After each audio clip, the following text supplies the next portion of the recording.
les deux questions se distinguent, elles sont séparées. La question de pauvreté, elle est réelle.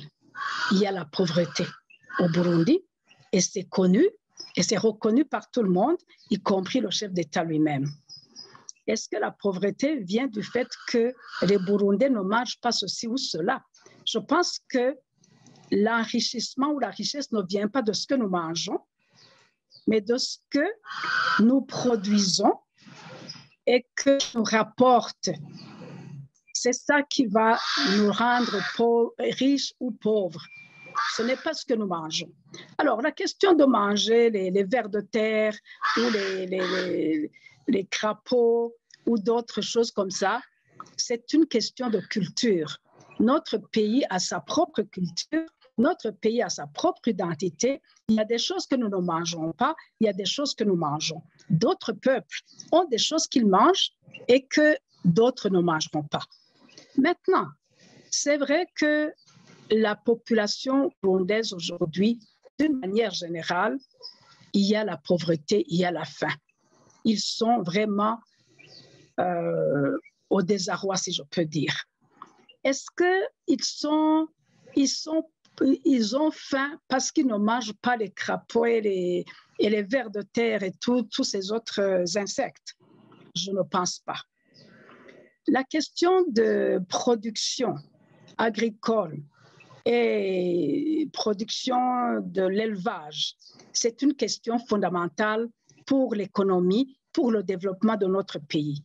Mais la manière de porter cette question, de la porter à l'attention de la population, de faire en sorte que la population l'adopte et la porte, c'est ça la question que doivent gérer les dirigeants du pays.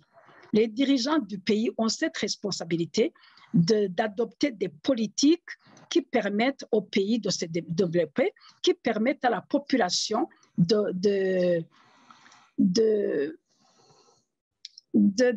devenir ce qu'ils veulent devenir.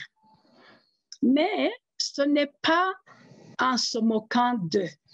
Ce n'est pas en riant d'eux que oui, vous êtes pauvre, vous avez faim, vous n'avez pas encore eu faim, sinon vous auriez mangé ceci ou cela.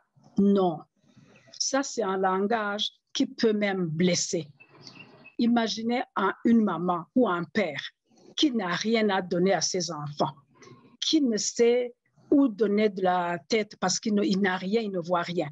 Et quelqu'un qui est supposé s'occuper de lui, prendre soin de lui, qui a la responsabilité de son bien-être, il est en train de dire, vous n'avez pas encore eu faim.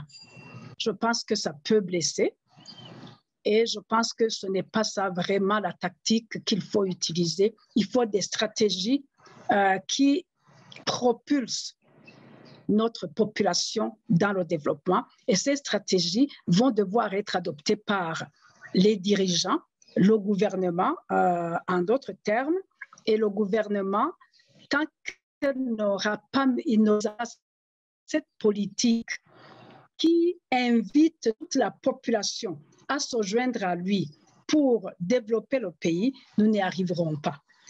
On peut cultiver, on peut élever, mais tout le monde n'élève pas pour s'enrichir, parce qu'on ne sait pas comment le faire. Tout le monde n'élève pas et ne cultive pas pour s'enrichir parce qu'il ne sait pas comment le faire. Ce n'est pas qu'il ne le veut pas, il le veut, mais il ne sait pas comment le faire. Maintenant, c'est au gouvernement d'adopter ces politiques qui embarquent tout le peuple burundais dans le développement, passant par l'agriculture, passant par l'élevage. Le président le répète souvent et moi, je suis entièrement d'accord avec lui. C'est dans l'agriculture et l'élevage que nous aurons le développement de notre pays. Maintenant, comment le faire, c'est ça son rôle.